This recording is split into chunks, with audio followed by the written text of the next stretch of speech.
master of the seas of the two Indies, the naval career of Admiral Sir George Pocock.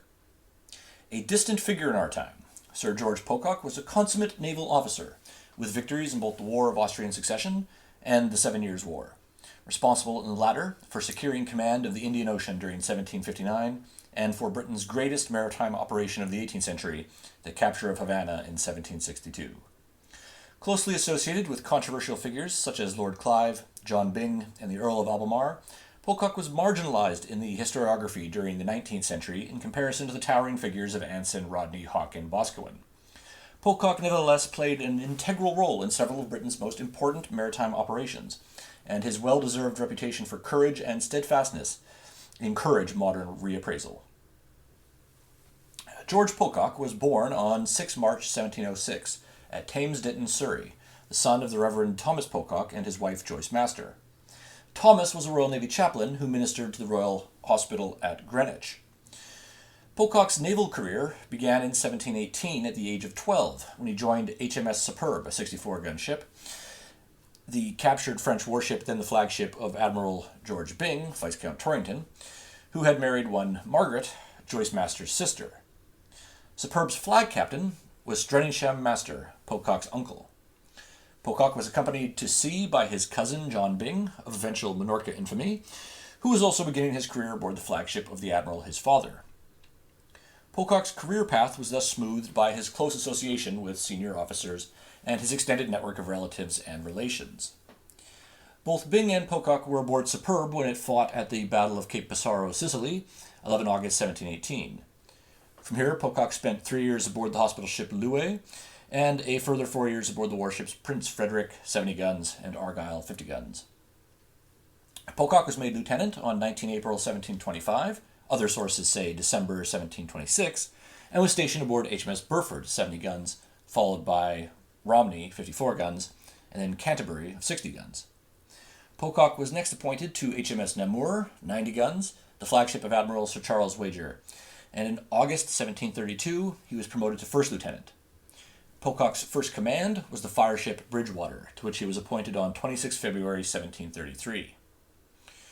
Pocock made commander in February 1734, and after 4 years of service was promoted on 1st August 1738, at the age of 32, to post captain, with command of the frigate Aldborough, 20 guns, a frigate first built in Pocock's birth year of 1706, then rebuilt in 1727. Pocock thus was stationed in the Mediterranean under Rear Admiral Haddock. The squadron in which Pocock served secured several lucrative Spanish captures following the declaration of war in 1739. Pocock continued in the Mediterranean until 1741, and then he returned to England. In August 1742, now at the age of 36, Pocock was appointed to the Woolwich of 50 guns, a heavily rebuilt fourth rate originally completed in 1675. He was then transferred briefly to the Shrewsbury, and in 1744, or January 1743, he was appointed to the Sutherland of 50 guns, a new fourth rate, only 3 years out of the yards, in command of which Pocock was dispatched to the East Indies, in convoy with British East India Company ships. Back in England in October 1744, Pocock was now ordered to the African coast, but his sailing from Plymouth was delayed due to trouble fitting and manning the Sutherland, and the operation was not carried out until April 1745, when Pocock arrived at Madeira on the 27th of that month. Pocock was eventually assigned to the Barbados and Leeward Island Station, under Commodore Edward Legge, who had been appointed to the Leeward Island Station Command on 24 October 1746, and the Sutherland arrived at Antigua on 28 April 1747. Pocock Sutherland, under Legge's command, was employed conducting trade defense, convoy protection, and shipping interdiction missions, working with the other cruisers on station in pairs. Sutherland worked alongside HMS Captain, 70 guns, the Suffolk of 70 guns, the Dragon of 60, the Sunderland of 60, and the Dreadnought of 60, plus the 44-gun cruiser Gosport, and associated assorted frigates, sloops, and other ships against the French convoys sailing from Martinique. Pocock was thrust into command when Commodore Legge became seriously ill in August, and then died on 18 or 19 September 1747 at the age of 37. Pocock, the senior captain, succeeded Legge as commander-in-chief. Pocock's singular achievement during this time came in November when he captured parts of the French convoy that had been scattered as a result of Rear Admiral Hawke's action off Cape Finisterre, 14 October in the Julian calendar or 25 October in the Gregorian.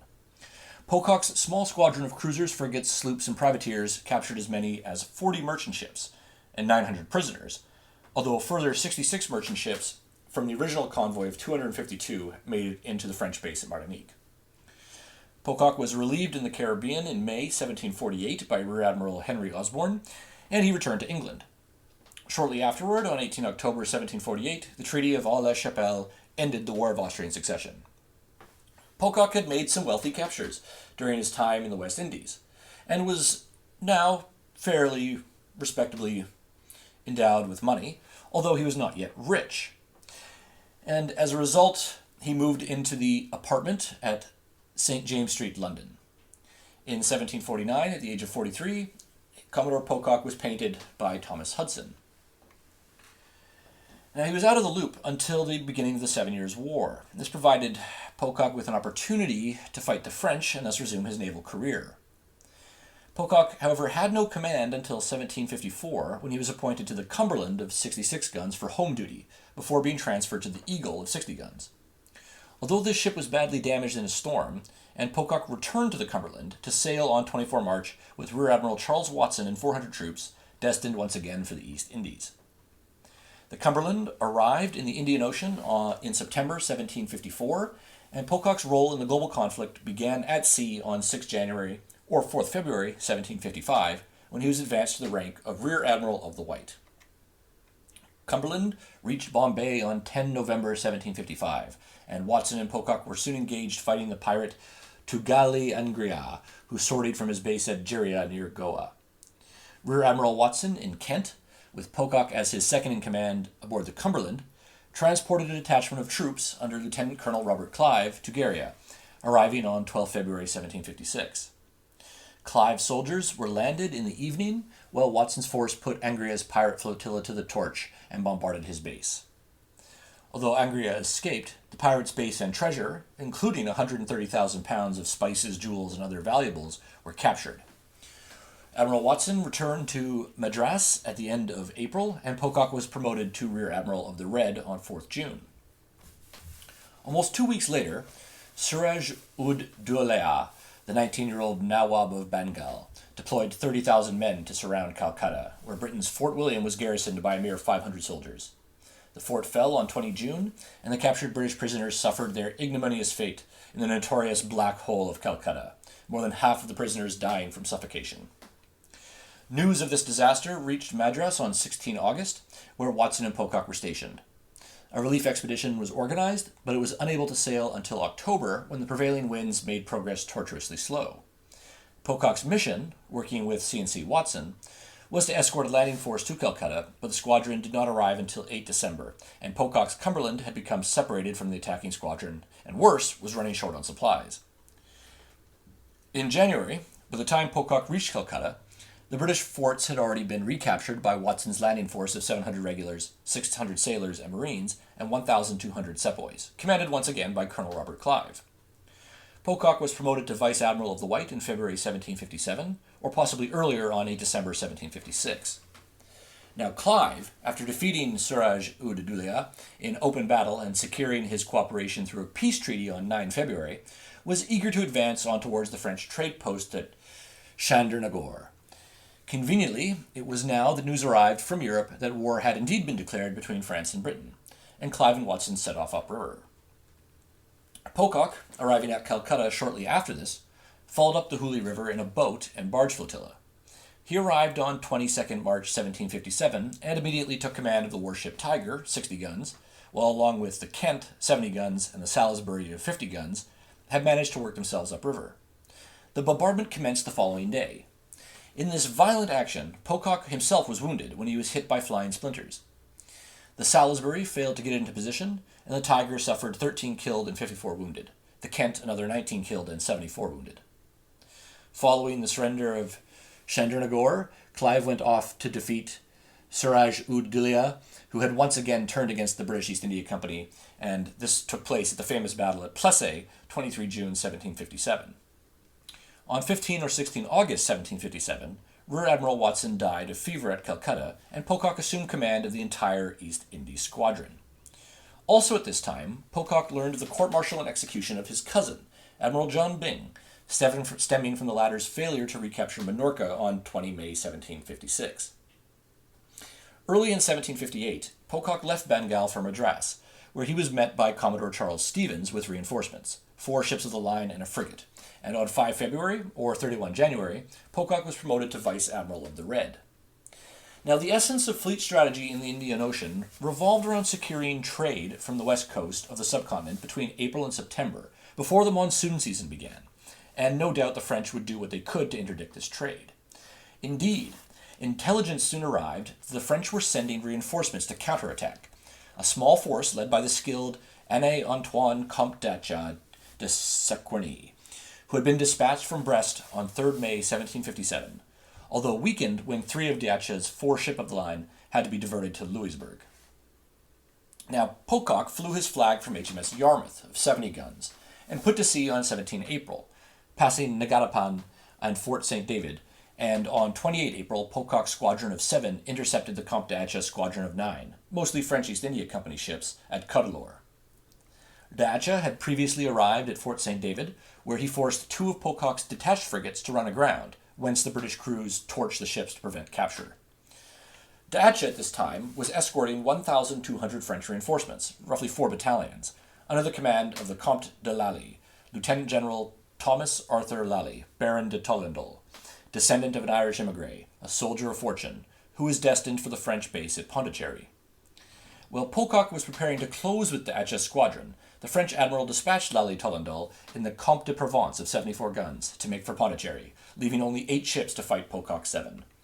Between 2:15 and 3 p.m. on 29 April 1757, Pocock steered directly for d'Acha's flagship, the Zodiac, and although Pocock was receiving incoming fire from the French line, did not return fire until within pistol shot. At the decisive moment, he signaled for close action. In the ensuing battle, known as the Battle of Gondelore in French and Cuddalore or Sadras in English, only 4 of Pocock's ships engaged, leaving Cumberland, Newcastle, and Weymouth behind, which generated court-martials for the 3 hesitant captains.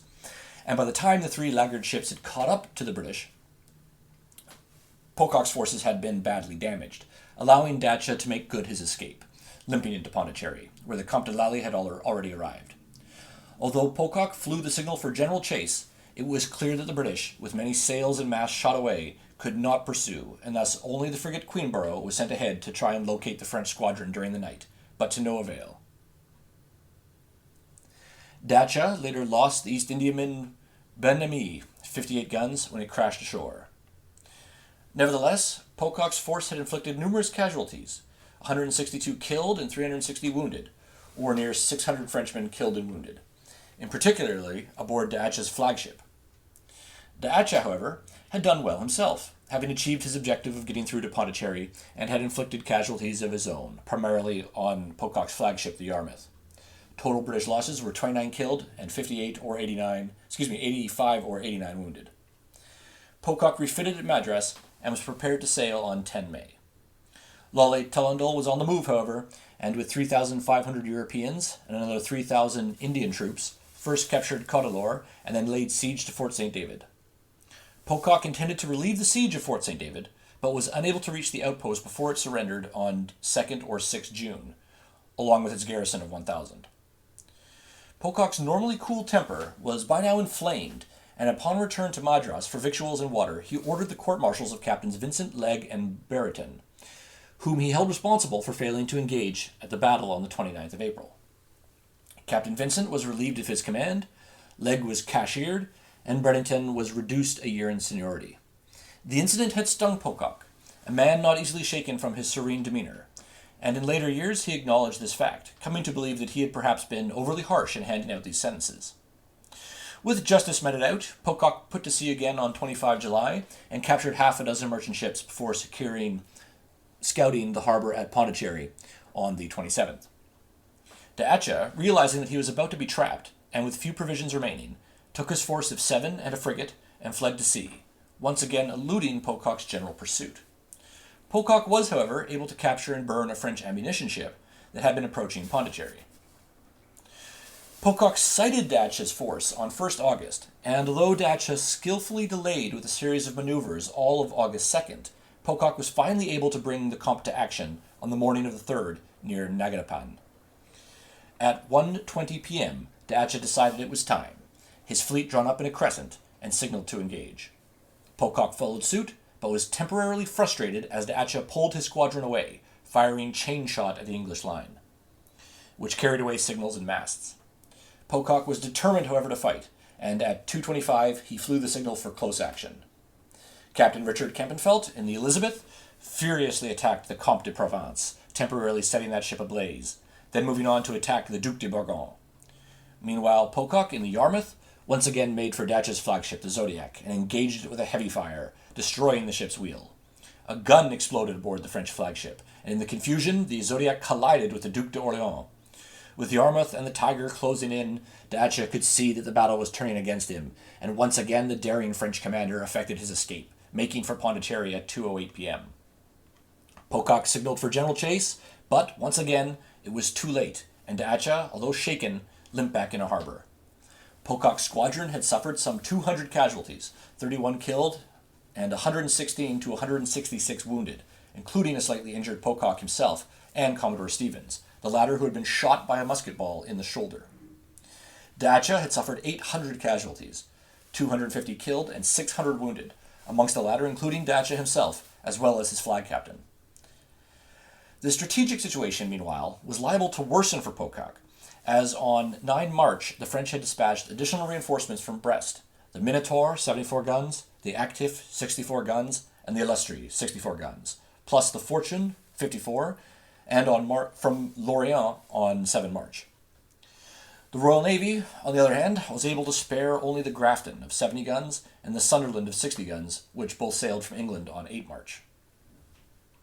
In the meantime, with the monsoon season set to arrive, Pocock made for Bombay to effect his repairs, while Dacha sailed for Mauritius, where he combined with Captain Frogger de l'Eagle's force of 3 of the line. On 14 December, Lally Tollendal sieged Madras, but the siege was broken when Captain Kempenfeldt, dispatched by Pocock, arrived with frigates and several small craft loaded with stores and reinforcements, which forced Lally Tollendal to raise the siege on 17 February 1759. The situation remained a stalemate until 17 April 1759, when Pocock, with the weather once again favorable, sailed for Ceylon, hoping to intercept Dacha at sea. For the following 4 months, Pocock cruised, hunting for the French squadron. Nevertheless, Dacha was nowhere to be found, and with provisions running low, Pocock set course for Trincomalee on 1 September. However, within 24 hours of this decision, the frigate Revenge located Dacha's squadron at sea and hastened to inform Pocock.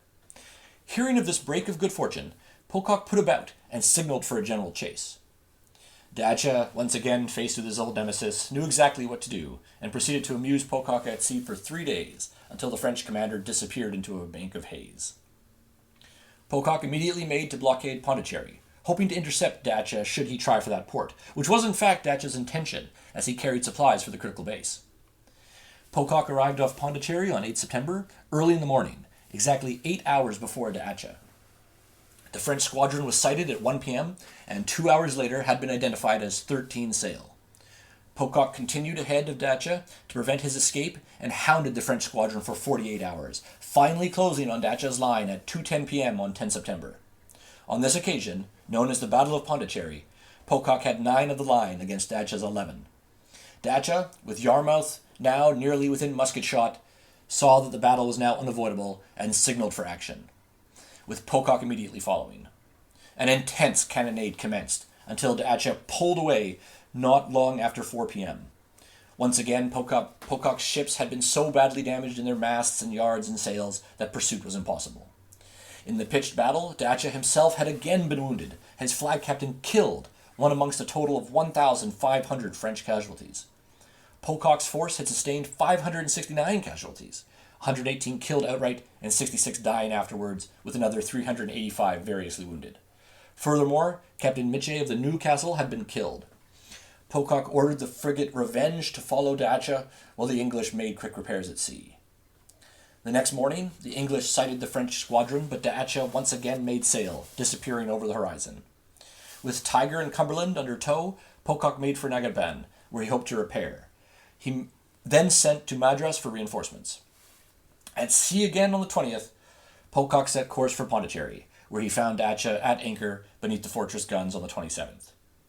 The French admiral had achieved his purpose, however, and had landed his supplies. To Pocock's frustration, Dacha proceeded to slip away, avoiding the still damaged English ships. Pocock returned to Madras. Dacha, meanwhile, made for Mauritius, leaving the Royal Navy in control of the Indian Ocean, and clearing the way for the capture of Pondicherry itself, which was finally accomplished on 15 January 1761.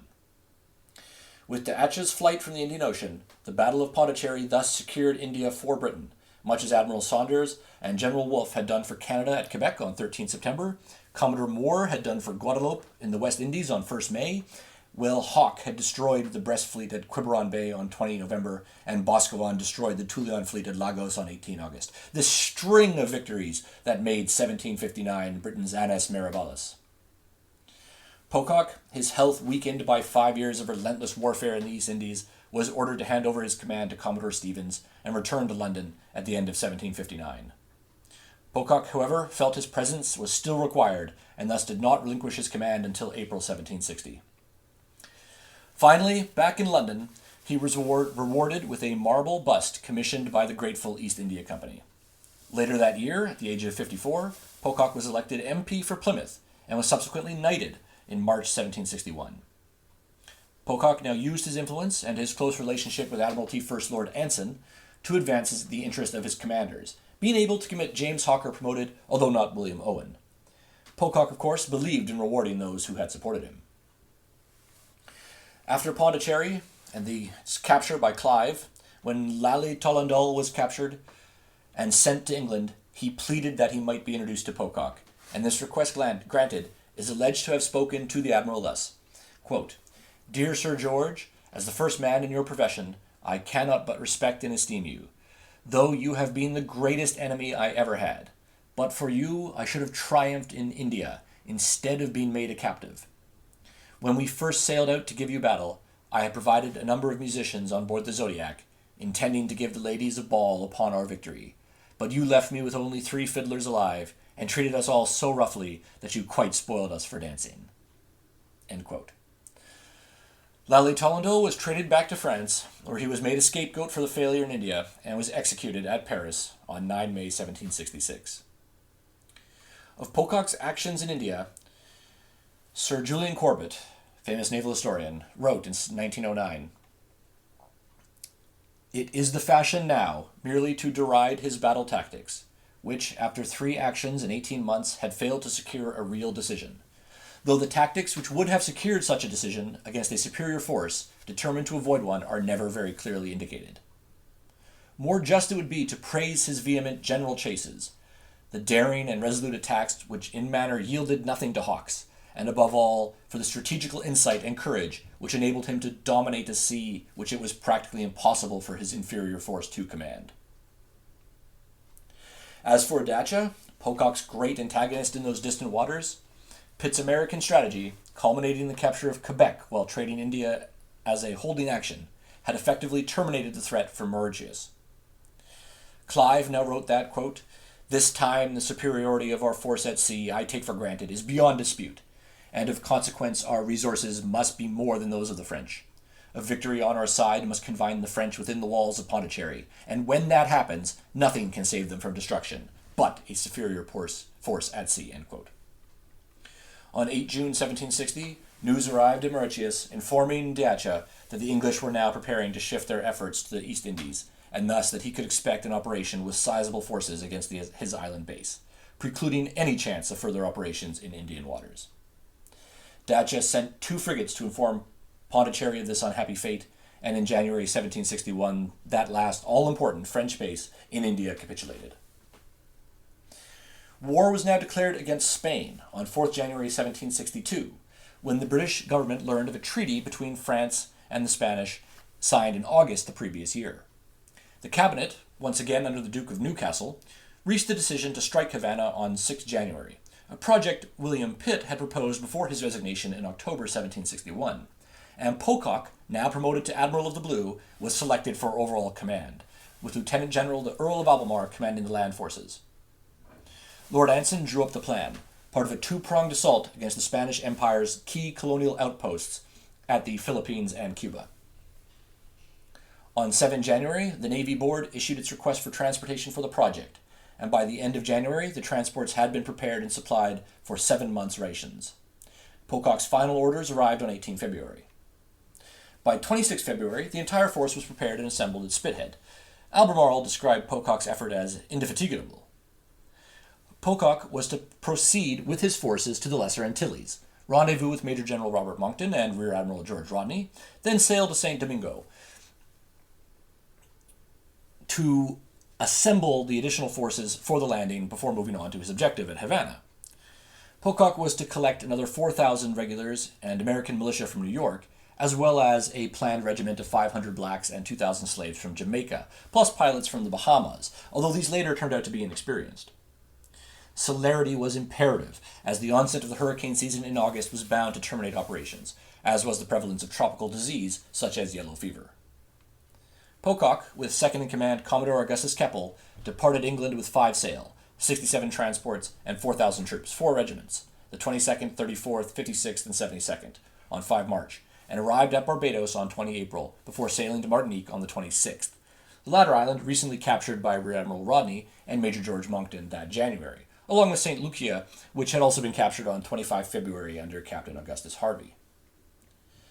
Rodney had already been informed by the arrival of the frigate Richmond late in March that he was to prepare to join with Pocock, orders made difficult by an expected French assault on Jamaica, to intercept which Rodney had dispatched 10 ships of the line under Commodore Sir James Douglas.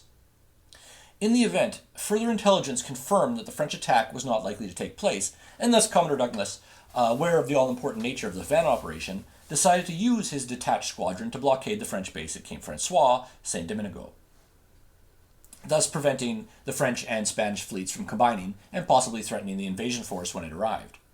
Next, Douglas dispatched the frigate Richmond to the Old Bahamas Channel to prepare soundings and make sketches for the approach. When Pocock arrived with the fleet at Martinique, he assumed supreme command and immediately requested Rodney, who was then ill, to provide him with all available intelligence. Orders were also sent to Commodore Douglas to join him on 12th May off Cape St. Nicholas. Douglas, however, did not receive these messages until the 3rd, and although he quickly dispatched orders to collect his squadron, this still, of course, took a number of days.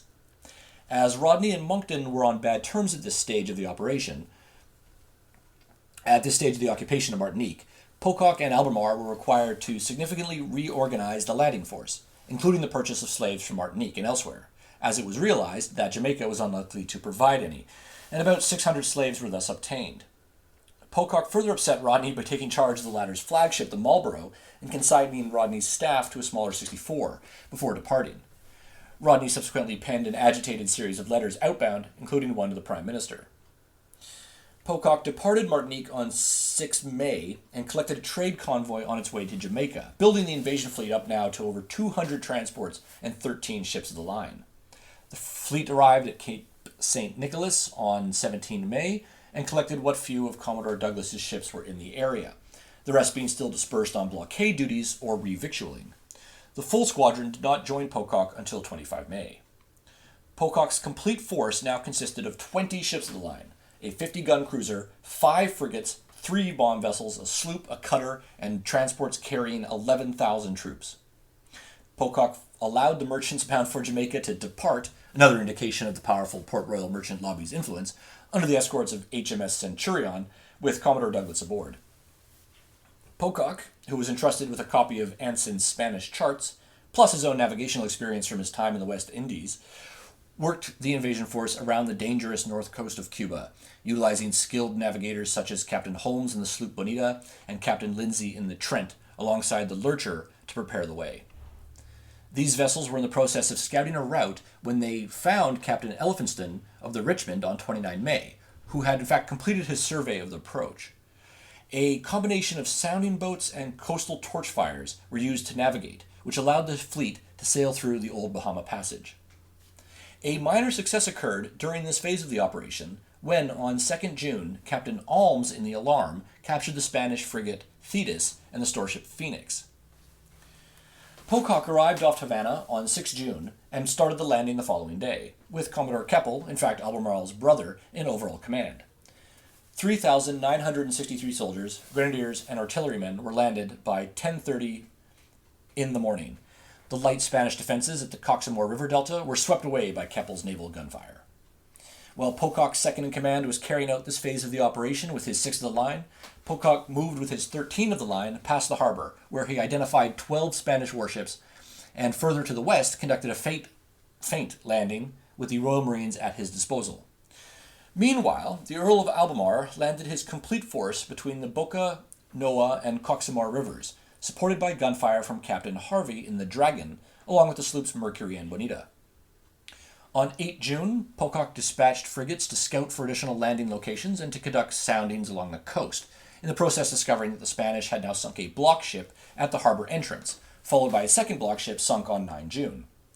The total Spanish forces garrisoning Havana's various redoubts and fortresses environs was 2,800, 3 regiments of infantry and a regiment of dragoons, regulars, marines, and sailors of the Spanish Navy under the command of Admiral Javilla, plus 5,000 militia, 250 arsenal hands, and 600 freed slaves, a formidable force that in garrison would be extremely difficult to overcome. After securing his position ashore, Albemarle informed Pocock that he indeed intended to attack the La Cabana heights above the Marl fortress on the 10th, and so Pocock provided a diversion in the form of Captain Knight, who in the Belle-Isle, along with the Cerberus, Mercury, Lurcher, and Bonita, bombarded the Terrion de la Coria, the Cojamore castle. On the 11th, at 1 in the afternoon, Colonel Carleton, Albemarle's quartermaster general, led the assault on the La Cabana and carried the heights successfully. Major General William Keppel, the third Keppel brother, was now appointed to command the Almoral siege operation, and to follow up this success, Pocock ordered 3 bomb vessels and the sloops Edgar, Sterling, Castle, and Echo to attack the town of Havana proper. On 12 June, the Spanish sunk yet another block ship, completely blocking the entrance to the Havana harbor. On the 15th, further landings were made, including 800 Marines in 2 battalions, the 1st under Major Campbell and the 2nd under Major Collins. Another 1,200 troops were landed under Colonel Howe, and a few days later, mortars were landed from the Thunder and Granado, enabling the bombardment of the Marl fortress to commence on 20 June. Cannon emplaced ashore added their weight of shell to the attack. Pocock, in the meantime, tasked Keppel with deploying the Dragon, Cambridge, and Marlborough, together led by Captain Harvey, against the Marl fortress, for a cannonade that commenced on July 1st. These 3 ships suffered heavily from the fortress guns, of which there were about 70, and were called off after 6 hours of shelling. Captain Goostry of the Cambridge had been killed during this operation. For the remainder of July, the Earl of Albemarle sieged the Almoral fortress, despite ever-shortening supplies of water and ever-increasing sick cases. But it wasn't until 30 July that the exploding of a mine enabled the taking of the castle by assault, during which as many as 1,000 of the Spanish garrison were made casualties, the exact figures being 130 killed, 27 wounded, 326 captured, and another 213 drowned while fleeing. The captain of the Marl fortress, Don Luis de Velasco, was mortally wounded. Pocock, for his part, continued to carry out his theater-level operation, constantly in touch with frigates carrying information about movements around Cuba and Florida, covering the Jamaican convoys, and watching for the approach of expected American reinforcements, who did eventually arrive on 28 July, although reduced by 500 men, who were captured in their transports by the Comte de Balanc's detached flotilla. Havana was now surrounded, and the Spanish governor, Don Juan de Predo, asked for terms on 11 August, surrendering formally 2 days later. 12 Spanish warships were captured, 8 line-of-battle ships being fit for sea, the other 3 having been sunk as block ships, as well as £3 million in booty. Pocock and Albemarle split this treasure amongst the victors, with Pocock's take amounting to £123,000. Pocock handed out other rewards. His flagship's purser, master, and carpenter were respectively made the storekeeper, master tenant, and master shipwright of Havana. The operation, however successful and profitable, had been costly, in particular in terms of sick cases resulting from the temperate climate and the difficulty of the extended siege, with 560 Army killed, 86 Royal Navy, and 4,708 Army sick cases, plus 1,300 sailors sick. Lord Anson, the architect of this operation, had died in London of a heart attack on 6 June, and thus never learned of the great triumph. Pocock sailed for home, but lost 2 ships and 12 transports as a result of stormy weather during the Atlantic crossing, finally reaching Spithead on 13 January 1763. Now fabulously wealthy and internationally famous, Pocock purchased an estate at Mayfair, and in 1764 bought the resplendent Orleans House at Twickenham. He married the widow Sophia Pitt Dent, together with whom he had a daughter, Sophia, who died in 1811, and a son, George, who later became the MP for Bridgewater and then Baronet Pocock after 1821. Pocock himself retired in 1766 at the age of 60, returning to Parliament where he notably voted against the repeal of the Stamp Act that February. Pocock, however, soon lost his seat in the 1768 election, but became Master of Trinity House from 1786 to 1790, and was also Vice President of the Marine Society, his golden years noted for their public charity and serenity. Pocock outlived his erstwhile opponent of the East Indies, the Comte d'Acha, who died at Brest on 11 February 1780 at the age of 79. Sir George Pocock, midshipman during the War of the Quadruple Alliance, Commodore at the Leeward Islands during the War of Austrian Succession, Master of the Indian Ocean, and Victor of Havana during the 7 Years' War, Admiral of the Blue, died at Curzon Street, London, 3rd April 1792, at the age of 86. Sir George is buried at St. Mary's Church, Twickenham.